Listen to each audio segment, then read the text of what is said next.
Muy bien, buenas tardes. Muchas gracias, Juan Antonio, por tu amable presentación y agradecerte enormemente la invitación a participar en este foro de formación de profesionales para el abordaje del tabaquismo. Muchas gracias a Fundesalud por contar con mi presencia y, sobre todo, agradeceros la asistencia técnica que me habéis prestado para hacer posible la emisión de esta entrevista o de esta presentación.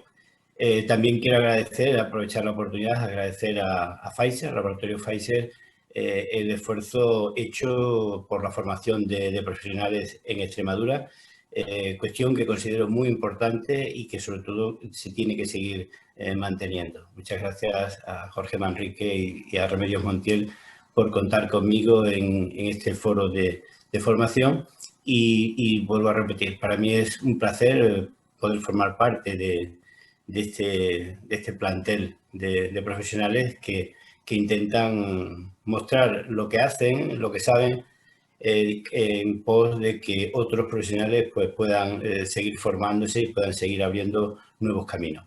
Como bien dice el título de este seminario, una nueva era, y sobre todo la era audiovisual. Desde mi experiencia, pues puedo decir, hombre, soy todavía un poco lego en el asunto, pero me cogió un poco preparado, dado que yo ya las nuevas tecnologías las estaba utilizando previamente al episodio pandémico del COVID-19 que sufrimos justamente ahora hace un año. Venía utilizando redes sociales para estar conectados con mis pacientes a través de WhatsApp, venía utilizando esas redes sociales a través de YouTube, Facebook y Twitter fundamentalmente. Y lo único que he tenido que hacer prácticamente es irlas readaptando. Entonces, lo que os voy a mostrar en este cuarto módulo que trata de la adherencia al tratamiento, os voy a mostrar cómo yo hago esa adherencia al tratamiento o cómo hago posible para que veamos cuáles son las ventajas y cuáles pueden ser los posibles inconvenientes que tengamos y que un poco entre todos pues ya vayamos perdiendo el miedo a utilizar estas herramientas que ya no son nuevas, sino que son las que tenemos y son las que tenemos que seguir utilizando. El hablar en cuarta posición después de 4 meses de este curso me permite tener una visión mucho más amplia porque también lo he ido siguiendo. Ya estuve con vosotros el mes pasado intentando sustituir en lo posible al compañero Juan Antonio Riesco por el episodio inoportuno que se encontraba y tan importante en su vida en esa fecha y ya hemos tenido una primera toma de contacto. Bueno, pues tengo la suerte de que al actuar en cuarta posición, pues tengo una visión mucho más amplia de qué es lo que queremos hacer o qué es lo que nos interesa hacer.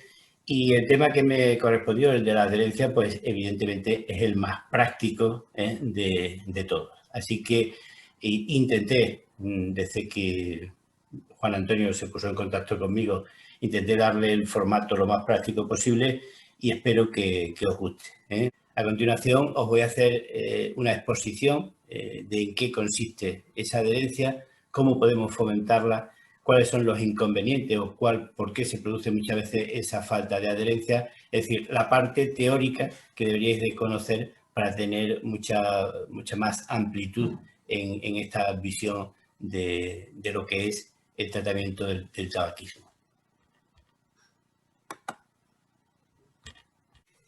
Bueno, pues vamos a continuar con la parte teórica de este proyecto formativo de abordaje del tabaquismo en esta nueva era, la importancia de esta comunicación audiovisual. Ya habéis visto un ejemplo de cómo hacer que nuestros pacientes puedan estar conectados, ¿no? En la misma manera que de ver eso precisamente con un ejemplo práctico de cómo se consigue esa adherencia. Bueno, pues vamos a ver qué es la adherencia al tratamiento y también podríamos casi que empezar que qué no es la adherencia al tratamiento. La adherencia al tratamiento muchas veces no es deshojar la margarita de si te toca o no te toca que ese paciente consiga deja de fumar o no. Muchas veces no es la adherencia al tratamiento el hacer las cosas como muchas veces la hemos aprendido y como muchas veces creemos que pueden ser útiles. Hay veces que uno puede ser un buen zapatero y estar haciendo zapatos toda una vida. Y después de 30 años haciendo zapatos se da cuenta de que solo hace los zapatos del pie derecho bien, sin darse cuenta de que tenemos dos pies, un pie derecho y un pie izquierdo. Pues muchas veces la adherencia al tratamiento es, yo lo comparo con intentar hacer los dos zapatos a medida y que los dos zapatos se queden como una piel al pie, por así decirlo. Entonces, ¿qué no es la adherencia al tratamiento? Pues no es muchas cosas que venimos haciendo y que deberemos de cambiar. Y sobre todo en esta era tenemos la oportunidad de cambiar muchas cosas de una manera mucho más fácil para poder reparar en lo posible el malestar de nuestros pacientes. Según la OMS, la adherencia al tratamiento es la cumplimentación del mismo, es tomar la medicación de acuerdo con la dosificación del programa prescrito, es la persistencia en el mismo. Y no solo es tomar la medicación a lo largo del tiempo, sino que es cumplir todas las recomendaciones dadas. Es decir, eso es lo que tenemos que entender por adherencia.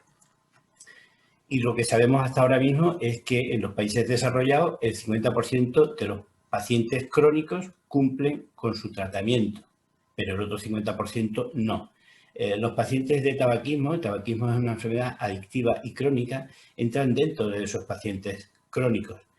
Y si vemos en otras patologías, en la diabetes, en la epilepsia, en la hipertensión, en la dislipemia, en el SIDA o en la osteoporosis, enfermedades muy prevalentes, en todas ellas hay también casi más del 50% de incumplimiento de esas indicaciones que nosotros damos.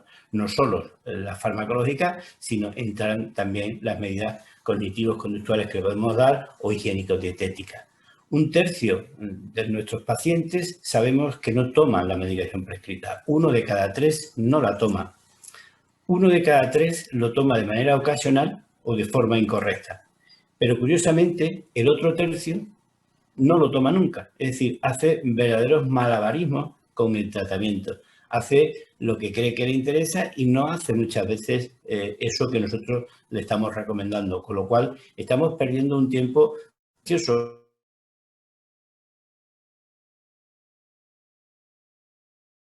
Es decir, es un paciente que podemos decir que no está adherido a nuestro tratamiento. Si nos fijamos en los resultados del sistema de recogida de medicamentos,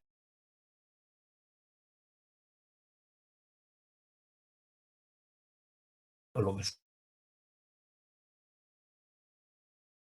o no están haciendo correctamente lo que nosotros le estamos indicando. Si nos fijamos en la memoria de sostenibilidad del año 2018 y la comparamos a la del 2008, podemos ver que en esos 10 años lo que ha ocurrido es que los medicamentos que se recogen, el 97% están caducados, pero el 30%, entre el 25 y el 30% son medicamentos que no se usan. Es decir, eso nos puede dar una idea de que lo que se deposita ahí, al no estar usado, es que no se ha usado. Y si no se ha usado es porque o bien ha fallado la prescripción, o bien falla la dosificación, o bien falla la toma de alguna manera, ¿no? Y en Extremadura, en nuestra comunidad autónoma, ya en el año 2008, fijaros, han pasado más de 12 años, se registró que se recogían más de 5 kilos mensualmente por cada 5.000 habitantes. Es una cantidad muy importante para no contaminar el medio ambiente, pero una cantidad muy importante para que nos demos cuenta de que hay mucho incumplimiento del tratamiento. Recordad, 1 de cada 3 no se toma el tratamiento farmacológico. Pero no solo queda ahí, no queda ahí la cosa, sino que no siguen los consejos higiénicos dietéticos que le damos. Y mucha parte del tratamiento, como hemos visto, no es solo el tratamiento farmacológico, sino que damos muchas pautas desde el punto de vista cognitivo-conductual, que es el modo de afrontar esta enfermedad mucho más prevalente, mucho más exitoso en el tiempo. Bueno, pues nuestros pacientes muchas veces hacen verdaderas artimañas de equilibrio para no seguir con esas recomendaciones Es decir, no todos nuestros pacientes tenemos que pensar que siguen nuestras recomendaciones a pesar de que nosotros lo haremos con el mayor interés posible, ¿no? De tal manera que la Organización Mundial de la Salud considera ahora mismo la adherencia al tratamiento como un problema de salud pública y subraya que las intervenciones para eliminar todas las barreras hacia esa adherencia terapéutica deben de convertirse en un eje fundamental de los esfuerzos que tengamos que hacer de cara a mejorar la salud de la población.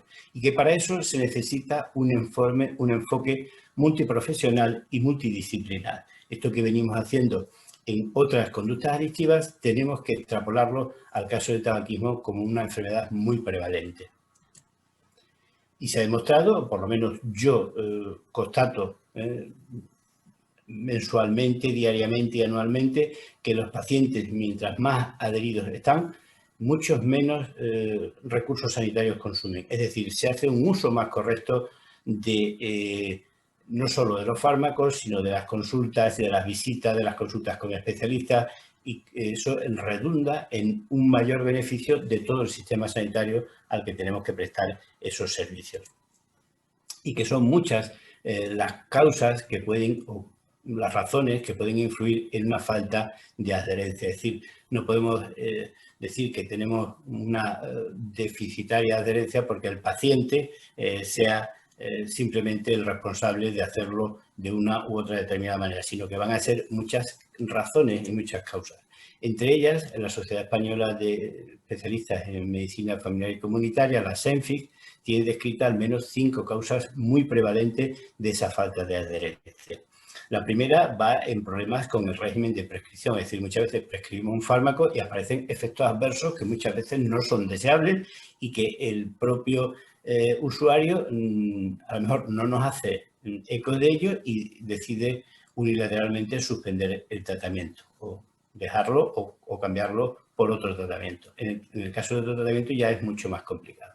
También podemos tener instrucciones insuficientes, es decir, de una manera involuntaria nosotros no damos las instrucciones suficientes a nuestros pacientes como para que sigan de una manera correcta el tratamiento. ¿Por qué? Pues por nuestra carga de trabajo, por muchas causas, por el poco tiempo, por muchas cuestiones, ¿no? También tenemos destacado que el fallo en la relación médico-paciente o en este caso sanitario-paciente, cuando hay esos malos entendidos. Yo pensé, doctor, que me había dicho que me tomase esta por la mañana y no por la noche. Yo pensé que en vez de 2 me dijo que me tomase una. Es decir, un fallo en esa comunicación es la causa que puede hacer que haya una mala o deficitaria adherencia. Y sobre todo también tenemos descrito desacuerdos del paciente respecto al tratamiento. Muchas veces es lo que llamamos la falta de adherencia intencionada o inteligente por parte del usuario, que no está de acuerdo con eso que le acabamos de prescribir o con esas indicaciones que le acabamos de dar y no acaba cumpliéndolas. Y por último, también podemos destacar que exista una mala memoria, que se le olvide lo que llamamos la falta de adherencia errática.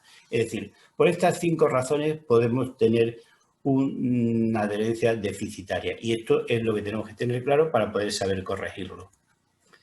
Y una buena comunicación sanitario-paciente creo que es el factor más influyente en un correcto cumplimiento terapéutico. No solo cumplimiento terapéutico farmacológico, sino cumplimiento terapéutico farmacológico y higiénico dietético. Nuestros pacientes no son idiotas, nosotros tampoco. Sabemos que muchos pacientes tratan de colárnosla, tratan de engañarnos. Y muchas veces nuestros pacientes no nos dicen realmente qué es lo que hace. Tenemos que comprobarlo a lo largo del tiempo cuando vemos que los resultados no son los esperados, ¿no? ¿Y qué puede hacer fallar la adherencia? ¿Por qué podemos no tener que nuestros pacientes se nos adhieran como nosotros quisiésemos? Pues alguna de las razones por las que suele fallar es que educar no es fácil. La educación forma parte de un entramado dentro de la comunicación y dentro de la relación sanitario-paciente. Muchas veces enseñar no es fácil, toda la gente no sabe enseñar.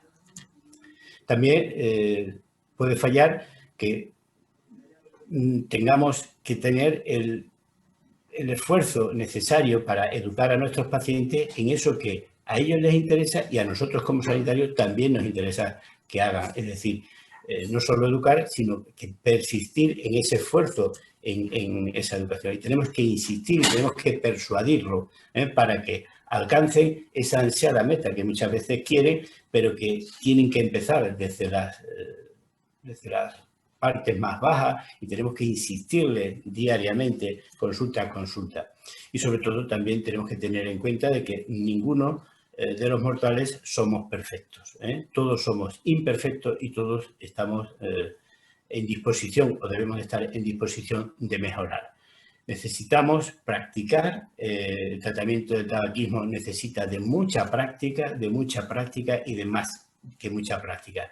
Y en esa práctica tenemos que ir alcanzando nuestros objetivos. Y nuestros objetivos muchas veces no son los que nos planteamos en un principio. Tenemos que ser conscientes que es imposible enseñar a alguien que aprenda algo que ya sabe, pero esto ya nos lo decía Plutarco hace mucho tiempo. Lo que pasa es que muchas veces no lo llegamos a asimilar. Alguien que sabe algo es imposible que ya lo aprenda, puesto que ya lo ha aprendido. Y la importancia que tiene este problema que tratamos hoy en este curso de la adherencia al tratamiento es que carece de sentido que quienes somos profesionales sanitarios estemos más preocupados por un problema de salud que quien realmente lo padece. Es decir, nuestros pacientes no son nuestros hijos, nuestros pacientes son nuestros pacientes y no hay una vinculación afectiva. Entonces eso tenemos que tenerlo claro para muchas veces tener una objetividad que nos haga de valorar eso que estamos haciendo. ¿Y cuáles deben ser las bases o cuáles son las consideraciones que yo creo importantes de cara a tener una buena adherencia al tratamiento? Pues son un puñado de ellas. Dar a conocer las consideraciones del proceso, es decir, explicarles al usuario, al paciente, desde el principio que nuestro tratamiento forma parte de un proceso y que, como en todos los procesos, uno no consigue lo que quiere desde el primer momento en que se decide a formar parte de ese proceso, sino que tiene que tener tiempo y sobre todo tiene que tener tiempo y paciencia, y también tenemos que tener en cuenta lo que ellos nos sugieren, sus sugerencias, el tener un buzón de sugerencias en nuestra forma de acceder a nosotros es la mejor opción para saber que con quien nosotros estamos actuando qué está opinando en esos momentos, qué es lo que le parece. Y facilitar que estos pacientes expresen sus ideas, expresen sus opiniones, expresen sus preocupaciones, expresen sus creencias y expresen lo que ellos presuponen es muy importante. Y de tal importancia es que eso es una de las claves para conseguir una buena adherencia.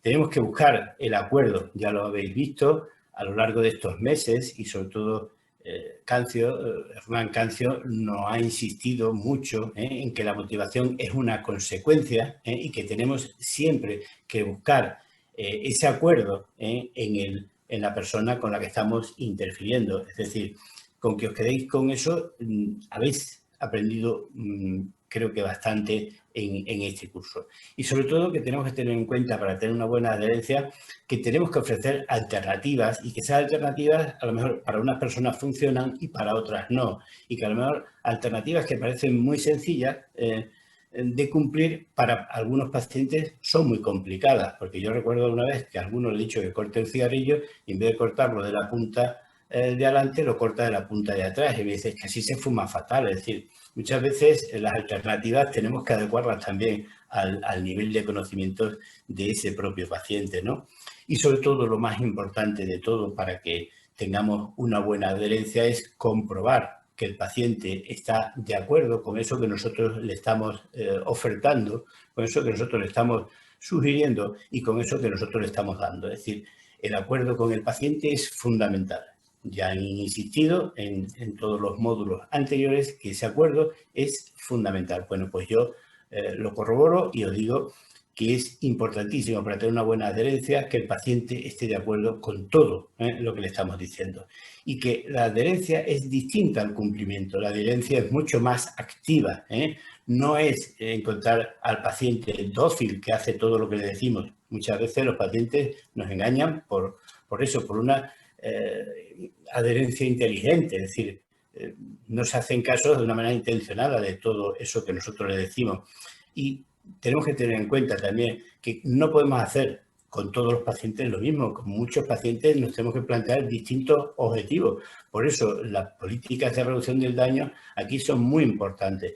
Y una de las cosas que yo hago desde el principio con mis pacientes es intentar que cumplan la ley de medidas sanitarias frente al tabaquismo. Es decir, utilizar técnicas de reducción del consumo, de reducción del daño, desde el minuto cero, es decir, intentando de que no fumen cuando van a un hospital o intentando que no lleven tabaco cuando vengan a visitarme a mí a un centro de salud. Bueno, pues eso cualquier paciente lo puede hacer, ¿no? Es decir, son niveles de baja exigencia que vamos aumentando progresivamente y sobre todo de una manera consensuada, como he dicho anteriormente. Y sobre todo una cuestión muy importante, no saturar. Es decir, nosotros tenemos la ventaja de que vamos a seguir estando en este despacho, vamos a seguir estando frente a ese paciente y tenemos que tener paciencia. Lo mismo que se la pedimos a ella, tenemos que tenerlo nosotros y no darles todas las instrucciones de golpe, sino que írselo racionando poco a poco.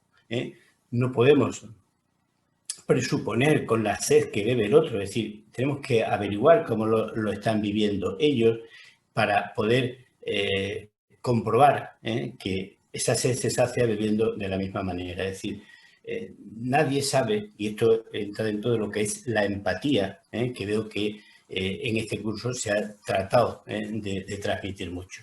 Pues para mí, en resumen, deciros que la clave está en eso, en saber transmitir. Por eso vuelvo a reiterar las gracias con las que daba al principio. Muchas gracias a todas las personas a las que corresponde el hecho de poder hacer este curso para hacernos un poco mejores y saber transmitir mucho más y mucho mejor.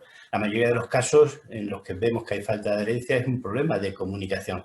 Y tenemos profesionales en comunicación que nos han enseñado técnicas muy sencillas. La única cuestión es utilizarla. Y a veces no somos nosotros como profesionales conscientes de cómo cada persona vive ese proceso de cesación y nos parece que tiene que ser lo mismo que otros pacientes y no es así. Muchas veces cada paciente lo vive de una manera. Eso es mucho más fácil cuando tenemos la consulta de tú a tú, pero porque vemos lo que es el lenguaje o la comunicación no verbal, en la cual ya también se os ha hablado anteriormente.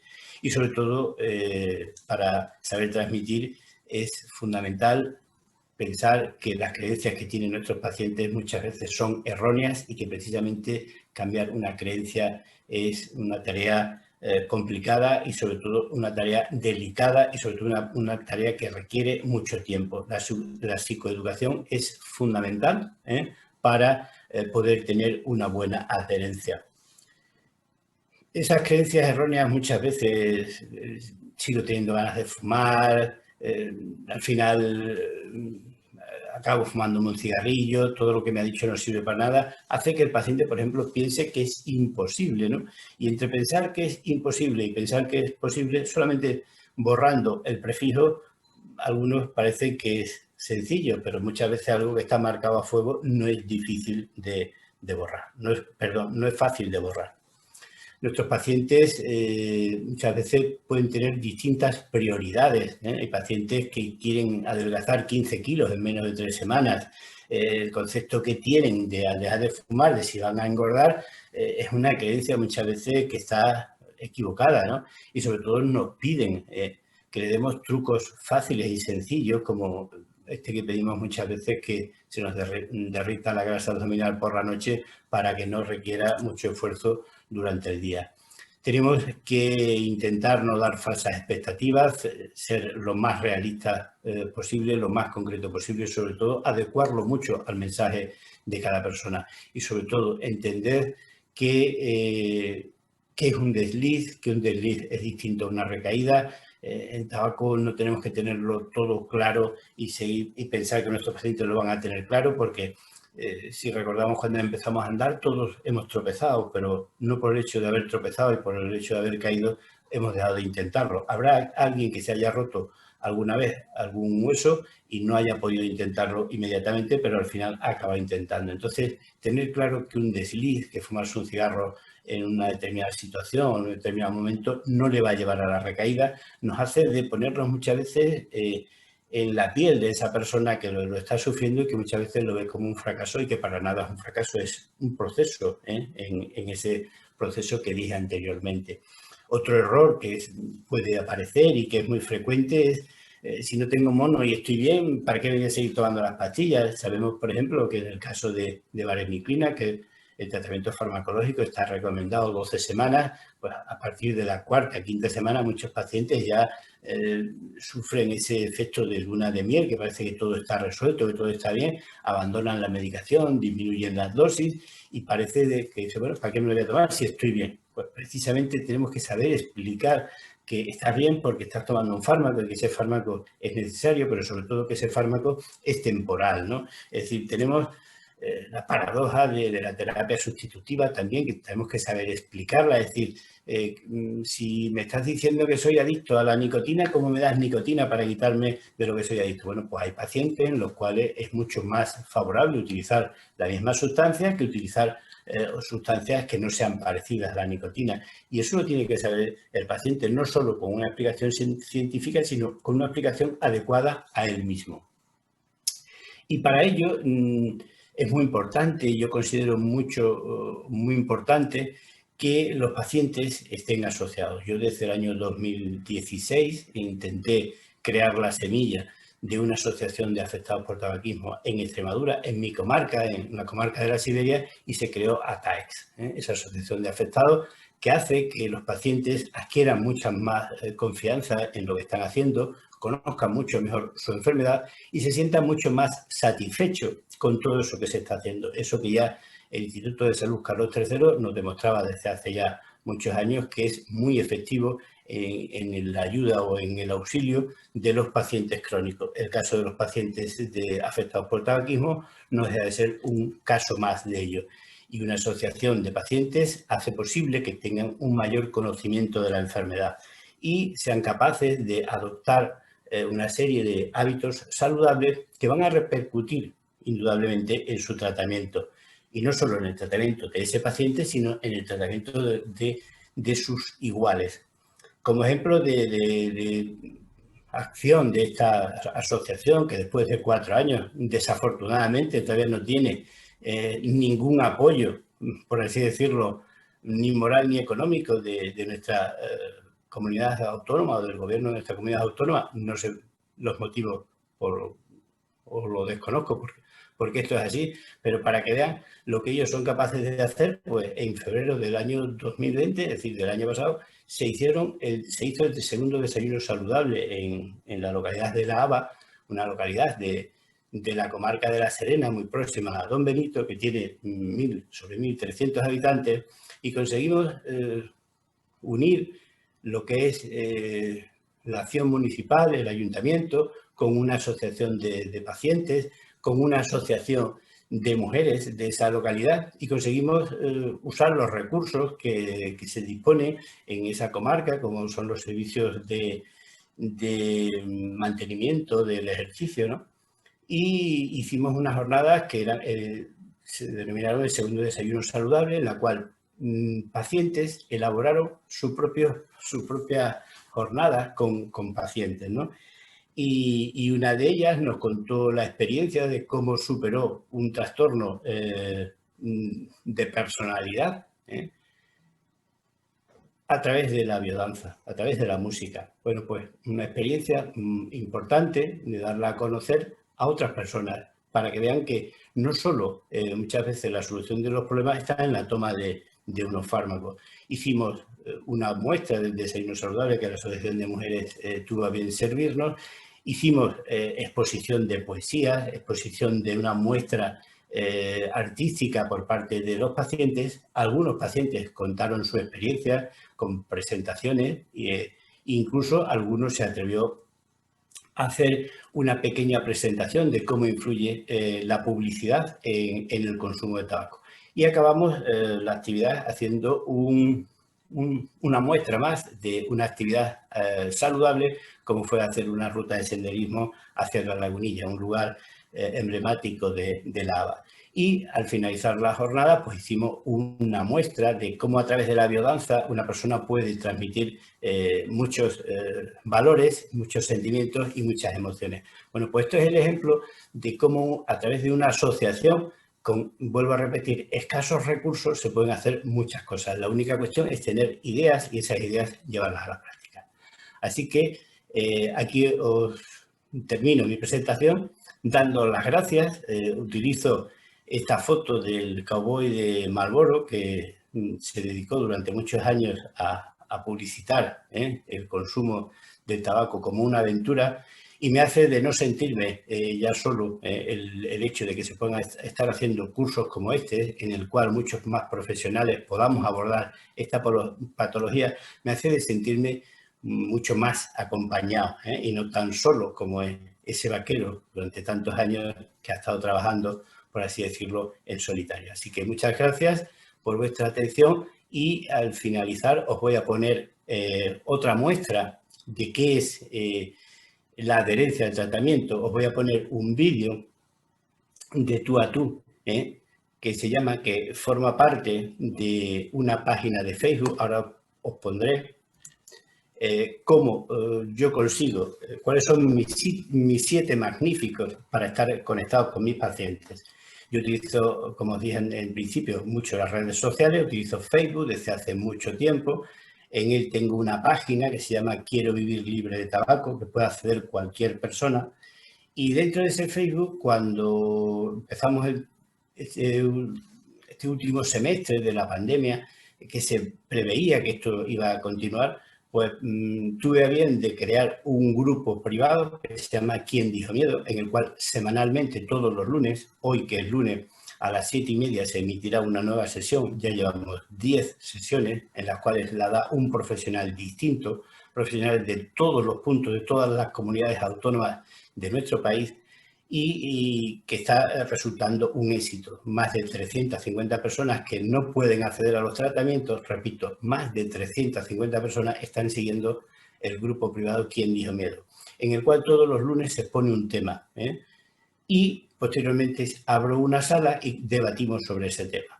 Bueno, pues dentro de ese grupo privado hay una sección que se llama de tú a tú, que es con la que voy a acabar mi presentación poniéndoos un vídeo demostrativo cómo una paciente que lleva más de 10 años rehabilitada habla con otro exfumador que no ha llegado a ser paciente del tratamiento que yo realizo en la comarca de La Serena, en la comarca de la Vega Alta, en la comarca de la Siberia y ya extendido a gran parte de Extremadura. A través de YouTube, todos los vídeos que soy capaz de realizar con mis pacientes y todos esos vídeos de sesiones se descargan en la página Manuel Barragán Rodríguez, que lo tenéis ahí y que podéis hacer uso de ello si el uso es ampliar vuestro conocimiento y hacer que otras personas les llegue. A través de Twitter, en esa dirección, publico más o menos diariamente frases motivadoras, hechos de mis pacientes que pueden ayudar a otros pacientes. A través de Instagram, que lo siguen muchos los jóvenes, pues también suelo utilizar alguna fotografía con algún lema y fundamentalmente a través de la red WhatsApp con mi número de teléfono personal, que no es corporativo, es el mío propio, lo tengo a disposición de mis pacientes desde hace muchos años. Y os puedo decir que no me molestan a deshoras, os puedo decir que no me molestan los fines de semana, excepto muchas veces cuando alguien empieza o hay una situación un poco más urgente que todos muchas veces podemos entender. Y el último magnífico es el correo electrónico, que uso tanto el correo electrónico corporativo, que es manuelbarragán@saludjuntaes.es y que cualquiera de vosotros puede usar para ponerse en contacto conmigo y poder ampliar conocimientos o poder aclarar cualquier cosa práctica que se ocurra, y el mío personal, que es manuelbarragán@hotmail.com. Bueno, pues a través de todas estas redes sociales intento mantener la adherencia con mis pacientes. Muchas gracias por vuestra atención. Pues muy bien. Eso es más o menos lo que quería mostrar, ¿vale?